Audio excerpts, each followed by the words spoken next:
तो hey guys, कैसे हो आप सब। आज हम लोग बात करने वाले हैं जोनाथन के बीच में ई स्पोर्ट्स से रिटायरमेंट के स्टेटमेंट के बारे में। तो कुछ दिन पहले गाइस हमको जोनाथन की तरफ से एक क्लिप देखने को मिली थी जहां पर काइंड ऑफ वो रिटायरमेंट के बारे में बात किए थे। बेसिकली जब वो टीम में रोल के बारे में बात कर रहे थे तो वो रिवील किए थे कि उनके पास एक न्यू रोल है, बट वहां पर जोनाथन एक लाइन बोल दी थी कि मेरे को ये चीज करनी है बिफोर गोइंग एंड एक ट्रॉफी तो जीतनी है गुड नोट पर एंड करने के लिए। अब वो टाइम से गाइस ये चीज उनके फैंस को बिल्कुल भी पसंद नहीं आई थी। तो फाइनली वो सब के बाद जोनाथन आज लाइव आए एंड रिप्लाई किए उनके रिटायरमेंट के बारे में। जॉनी भाई, I got to know कि that you'll be retiring from esports. भाई ऐसे मत बोले यार, मूवी बाकी है अभी। आप चाहते हो क्या, बताओ आप चाहते हो क्या? एक छोटा सा, अभी यार अभी तो 22 साल का हूँ, अभी तो टाइम है, बट अगर आप चाहते हो तो आपके लिए यार, मैं अभी फिलहाल 28, 27, 28 नहीं हुआ भाई, मैं अभी से 22 साल का हूँ अभी तक यार। क्या यार, अगर आप बोलते हो ठीक है यार मैं चले जाता हूँ, कोई प्रॉब्लम नहीं। अगर आपको चाहिए तो ठीक है, बताओ चाहिए आपको? No no no no no no, ठीक है डन। मैं तो से पूछ रहा था, मैं भी आपको चाहिए तो ठीक है। मस्ती कर रहा हूँ भाई, 27, 28 नहीं हो गया जो मैं रिटायरमेंट ले लूंगा भाई, अभी तो छोटा हूँ मैं।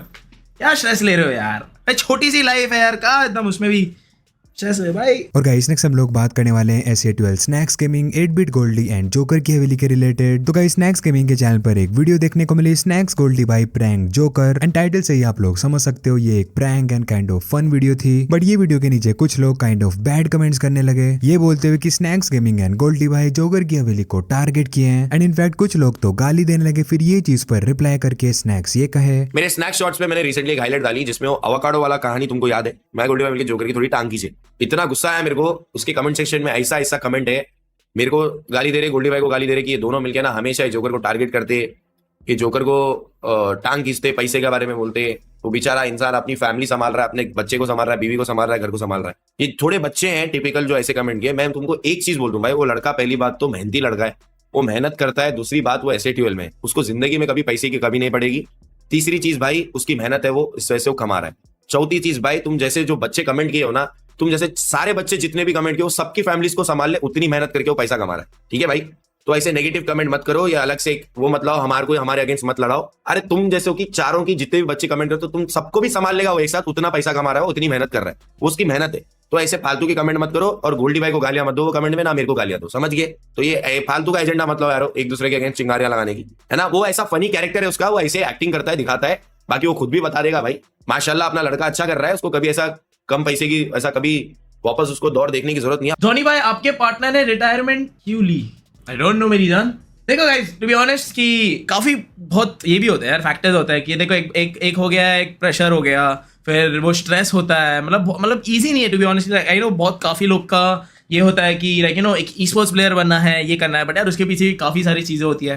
सो मे बी उसके कारण देखो टाइम टू टाइम मैं भी लाइक यू नो टूटा हूँ अंदर से, बट वही है कि आप कितने टाइम तक वो स्ट्रांग रह सकते हो। So it's all upon that. ये सब प्रेशर हो गया, फिर ये सब चीज़ बहुत ये होती है एक लाइक मैं देखो एक इंडिविजुअल हूँ, बट वो जब प्रेशर वो सब आता है ना, तो एक टाइम के बाद वो होता है यार कि यार अब क्या यार इतना ये है, तो वो टाइम पे लेना ही होता है, समझ रहे हो? तो मे बी वो प्रेशर के हिसाब से या उसके कारण maybe I don't know, मुझे भी नहीं पता भाई। और गाइस नेक्स्ट हम लोग बात करने वाले हैं BMSD के रिलेटेड एक बिग इशू के बारे में। तो गाइस BMSD के डे 1 पर ही एक काफी बड़ी प्रॉब्लम हो गई, जिसकी वजह से लाइव स्ट्रीम को भी बंद करना पड़ा। फर्स्ट ऑफ ऑल तो काफी लोग स्ट्रीम पर ही लैग फील कर रहे थे, कुछ कमेंट्स को आप देख ही सकते हो। एंड उसके बाद गाइस BGMI ई-स्पोर्ट्स की सबसे कम हमको लाइव वॉचिंग देखने को मिली। लिटरली एक टाइम पर तो केवल 200 लोग ही देख रहे थे। फिर इसके बाद क्राफ्टन इंडिया ई-स्पोर्ट्स की तरफ से एक नोटिस आया, जहां पर वो ये लिखे, अनएक्सपेक्टेड टेक्निकल इश्यूज की वजह से आज की स्ट्रीम ब्रॉडकास्ट नहीं हो पाएगी, बट जो भी मैचेस थे वो ऑफलाइन होंगे। एंड गाइस ऑफलाइन मैचेस के बाद जो भी ओवरऑल स्टैंडिंग है डे 1 के बाद, वो आप अभी स्क्रीन पर देख सकते हो। फिर एंकी बोर्ड भी इसके बारे में बात करके ये कहे, जो मैचेस हैं वो लाइव नहीं होंगे, जो लाइव ब्रॉडकास्ट है वो बंद कर दी गई है, लेकिन ऑफलाइन मैचेस होंगे, उस पर कमेंट्री हम करेंगे जस्ट टू टेस्ट कि भाई सब कुछ बढ़िया जा रहा है और करके दिन पे कोई प्रॉब्लम ना हो। और गाइस नेक्स्ट हम लोग बात करने वाले हैं BGMI प्लेयर वाइपर के बारे में। तो फाइनली वाइपर की न्यू टीम की अनाउंसमेंट हो चुकी है। ऑलरेडी हम लोग गेस कर ही लिए थे कि वो जेनेसिस ई-स्पोर्ट्स को ज्वाइन करने वाले हैं, बट ये अनाउंसमेंट के अराउंड गाइस वो बात किए थे उनके ड्रीम के बारे में ऑफ ज्वाइनिंग टीम गॉडलाइक। तो कुछ टाइम पहले का गाइस आपको याद ही होगा, काफी लोग ये बात करना चालू कर दिए थे कि वाइपर को टीम गॉडलाइक ज्वाइन करनी चाहिए, बट वो टाइम पर वाइपर की करंट टीम के साथ में एक अलग स्टोरी चल रही थी। एंड अब उनकी टीम के बाद अब वो जेनेसिस ई-स्पोर्ट्स ज्वाइन किए हैं। तो टीम गॉडलाइक के बारे में बात करके वो ये कहे, व्हाई नॉट गॉडल। हाँ, पहले मैं इसका आंसर देता हूँ। देखो कुछ लोग पूछ रहे थे मुझे, गॉडल ने RG को अप्रोच करा कि नहीं मेरे के रिलेटेड, बट मतलब आजी को तो अप्रोच नहीं करा था, नूप भाई ने मेरे से पूछा था, ठीक है। अनफॉर्चुनेटली तुम्हारा भाई था कॉन्ट्रैक्टेड, सो तुम्हारे भाई ने बताया कि ऐसा ऐसा सीन है, तो फिर वो बोले कि चल ठीक है देखते हैं। गलत सीन हो गया वहाँ पे, बट हाँ मैं भी वही चाहता था वो टाइम पे कि अगर ये चीज़ होती है तो मेरे लिए भी बेटर है, और वैसे भी लोग मुझे मतलब तुम लोग भी ऐसा एक तरीके से चाहते ही हो। हाँ उसके बाद क्या हुआ था कि BGMS के बाद में एक बार फिर भी सोचा था कि BGMS के बाद मैं बात करूँगा, बट तब तक गॉड्स का एडिशन हो गया था, ठीक है। अब गॉड्स, सिम्प, पंक भाई, एडमिनो और जॉनी भाई, तो ये 5 तो है ही, और मेरे लिए वैसे भी उतनी जगह थी नहीं, ठीक है। अगर मैं आता तो भी भाई पूरी 6 मैन लाइनअप हो जाती और पूरा ब्लेंडर हो जाता, समझ रहे हो। और गाइस नेक्स्ट एक अपडेट निकल कर आती है SA12 मेजी की तरफ से। तो मेजी ज्वाइन कर ली है SA12 ने। इसके बाद वो रिप्लाई किए एग्जैक्टली वो SA12 को ही क्यों ज्वाइन किए। कंटेंट के लिए तो वो कोई दूसरी और भी ज्वाइन कर सकते थे, एंड साथ में रिप्लाई किए 8-बिट तक, गोल्डी भाई एंड मोर्टल के बारे में। SA12 ही क्यों, बाकी कोई और क्यों नहीं। कंटेंट क्रिएशन में SA12 के अलावा बाकी कोई और है नहीं भारत में, तो मुझे as a content creator grow होना है, उसके अलावा और कोई है नहीं, तो रीजन साफ है। तो थैंक यू सो मच तक भाई, बहुत बहुत शुक्रिया कि आपने मेरे ऊपर ट्रस्ट दिखाया कि यस मैं SA12 के नाम को और ज़्यादा आगे तक लेकर जा सकता हूँ। मैं SA12 के लिए और बढ़िया जो कंटेंट है उसे मैं प्रोड्यूस कर सकता हूँ। मॉर्टल, देखो मॉर्टल के बारे में कुछ बोलने की ज़रूरत नहीं है, मैंने हमेशा से कहा है कि मॉर्टल जैसा कोई दूसरा नहीं आ सकता। मॉर्टल एक ही है और वो एक ही रहेगा। तो थक भाई, मॉर्टल, गोल्डी भाई, बहुत सारा प्यार कि आपने यकीन दिखाया मेरे ऊपर कि मैं कुछ बढ़िया कर सकता हूँ, मैं आगे जिंदगी में कंटेंट बहुत अच्छे से प्रोड्यूस कर सकता हूँ। और गाइस नेक्स्ट एक अपडेट निकल कर आती है लोल्स गेमिंग की तरफ से। वो बात की है मिस्टर स्पाइक के कमबैक के बारे में। तो कुछ दिन पहले गाइस मैंने आपको बताया था मिस्टर स्पाइक की तरफ से एक स्टोरी देखने को मिली थी, जहां पर वो ये अनाउंस कहते हैं कि रैंक पुश में वो कमबैक करने वाले हैं, जैसे कि वो 2019-2020 के टाइम पर करते थे। एंड इनफैक्ट वो टाइम पर तो वो इंडिया में #1 भी गए थे, एंड ये चीज ऑलरेडी लोल्स गेमिंग अपनी लाइव स्ट्रीम पर करते हैं। तो इसके बारे में रिप्लाई करके लोल्स ये कहे, spike is back bro, spike is back, spike is gone. वो देखेगा इतना हैकर है, वो खुद भाग जाएगा, देख लेना। उसको अभी पता नहीं है ना अभी का सिस्टम क्या चल रहा है। वो कौन सा रैंक पुश सोच के आया रहेगा कि भाई 18-19-20 का रैंक पुश है, भाई ये 2025 आ गया है। यहाँ पे सिर्फ एक ही बंदे डोमिनेट करती है, वो सारे हैकर्स। क्योंकि वो टाइम पे क्या था, वो टाइम पे रैंक पुश टफ होता था, प्लस में कंपटीशन होता है। इस बार क्या है कि हैकरों से कंपटीशन है, क्लियर सी चीज है। और गाइस नेक्स्ट एक अपडेट निकल कर आती है ओशन की तरफ से। वो बात की है कास्टर फिक्सिस के बारे में। तो गाइस BGMS के टाइम पर फिक्सिस ये अनाउंस किए थे कि ये उनका लास्ट BGMS होने वाला है। तो क्या इसके बाद फिक्सिस कास्टिंग से ही रिटायरमेंट ले रहे हैं? इसके बारे में रिप्लाई करके ओशन ये कहे, फिक्सिस भाई किधर जा रहे हैं, लीक दो, थोड़ा सा दिल से हो रहा है क्या? फिक्सिस कहीं जा नहीं रहा है। फिक्सिस is leaving the casting scene, he is doing this showdown, this is his more or less last event. He is leaving the casting scene. It's been a really good journey. Obviously, I'll miss him.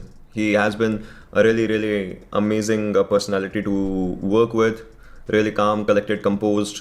Really good with the stats. Really good with the explanations of things. और guys next एक update निकल कर आती है मान्य की तरफ से। वो बात की है BMSD के लोअर ब्रैकेट स्लॉट के बारे में। तो गाइस ऑलरेडी लोअर ब्रैकेट के मैचेस स्टार्ट हो चुके हैं, जहां पर मान्य की टीम वाइल्ड फैंक्स भी है। तो अपर ब्रैकेट में ना स्लॉट मिलने पर वो रिप्लाई किए, क्योंकि BGMI सीन में वो पास में काफी बढ़िया किए हैं, काफी ट्रॉफीज भी जीते हैं। फीलिंग्स तो ऐसी है कि अपने वैसे लोअर ब्रैकेट स्लॉट है, तो मतलब ऐसा फील हुआ कि इतने टाइम बहुत प्रूव किया है। मतलब गलत नहीं कि लोअर ब्रैकेट भी है, ऑब्वियसली मैं भी अंडरडॉग जिनको अपर ब्रैकेट में है मैं भी रहता तो ये सोचता अगर मुझे स्लॉट मिलता तो कि इन्हें नहीं मिलना चाहिए, जो कि नहीं मिलना चाहिए, क्योंकि लास्ट 1 ईयर उतना परफॉर्म नहीं करा है। तो बस इस इवेंट में वही करना है, कुछ ऐसा करना है कि अगली बार लोअर ब्रैकेट तो ना रहे और अपर ब्रैकेट। इतना कुछ अच्छा तो करा है BGMI सीन में, तो इस बार जैसे लोअर ब्रैकेट है तो वापस अच्छा करना है, और अच्छा करके वो भी करना है। और लाइक इंटरनेशनल स्लॉट है तो उसको ऐसे हल्के में तो नहीं जाने देना है। जितना भी आता है एक्सपीरियंस है और जितना एक्स्ट्रा कॉस्ट लगा सकता हूँ लगाऊंगा, और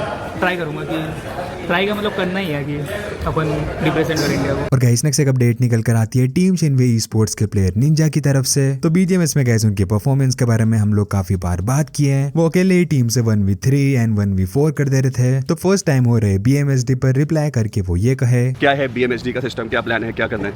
BMSD जस्ट स्ट्रैटेजी जो है उसको उस पर स्टिक करना है और अपना बेस्ट देना है। According to you what is the competition like, और क्या आपको लगा यहाँ पे माहौल बाकी प्लेयर से मिलकर ये सब? माहौल तो अभी सेम ही लगा जैसे बीजीएमएस में था। ओके, अभी सब कुछ सेट है, प्रेशर भी नहीं है क्योंकि रिसेंटली खेला है ना, वो भी बहुत हेल्प कर रहा है, बस जाके फाड़ना है। बट इंडिविजुअली निंजा की, मतलब निंजा का क्या स्टेटमेंट रहेगा फॉर दिस लैन इवेंट? कुछ बोलो भाई, कुछ घातक लाइन बोलो बिल्कुल कि क्या करने वाला है निंजा। बस मचाएंगे, मचाएंगे। मचाएंगे। और गाइस नेक्स्ट हम लोग बात करने वाले हैं बीजीएमआई प्लेयर्स के बारे में। तो बेसिकली उनसे क्वेश्चन पूछा गया था कि आपको क्या लगता है कि पीएमजीसी के लिए सीरियस कंटेंडर कौन है। तो इस पर रिप्लाई करके मान्य तो कहे थे team Aryan, orangutan and K9 Esports। Then पुकार नाम लिए थे team orangutan, GDR and mad kings का। बट सेंसेई की तरफ से काफी यूनिक रिप्लाई आया जहाँ पर वो बात किए टीम गॉड लाइक के बारे में। अपने अलावा किसी को अब तक मैंने सोचा नहीं था, लेकिन अगर बोलूँ तो मुझे लगता है कि गॉड लाइक जानी चाहिए यार, क्योंकि इसलिए नहीं क्योंकि मुझे व्यूज़ चाहिए, इसलिए क्योंकि जॉनी ऑलरेडी ये लॉबी खेल चुका है बाहर की, and you know God like एक बड़ा नाम है, जॉनी एक बड़ा नाम है। तो मैं चाहता हूँ वापस ये लोग जब वापस इंटरनेशनल खेले ना, तो जो गेम प्ले बहुत टाइम से इंडियन टीम्स का मिसिंग था बाहर, वो देखने को मिलेगा। ना आई थिंक जो प्लेयर्स है गॉड लाइक में सारे बहुत अच्छे हैं, अगर आप देखो इंडिविजुअल स्किल सेट या एक्सपीरियंस वाइज, तो I think team God like. Well Sensei की क्लिप के बाद मेजे भी इस पर रिप्लाई करके ये कहे, RNTX ब्रो कैसा खेल रही है? ब्रो क्वालिफाई हो गए ब्रो 2 मैच में 54 पॉइंट। सेंसे देखो मैं तुम लोग को प्लान बताता हूँ। हाँ। सेंसे ने मेरे को बताया था, खुफिया खबर ही दी थी उसने कहा सबकी तारीफ करूंगा, आज वो गॉड लाइक की तारीफ करके आया। हाँ। वो लोग खुश हो जाएंगे, वो लफड़ा एट लाइन पर आएंगे। हाँ। और इसी बीच वो बेस्ट इन्फॉर्म जो प्लेयर्स है ना फ्रैगर्स, वो उनको ले लेगा। हाँ। और ऐसे 2 मैच में क्वालिफाई हो जाएगा, उसने कर लिया। ओहो, ये सब एक रणनीति का हिस्सा था और सब फंस गए।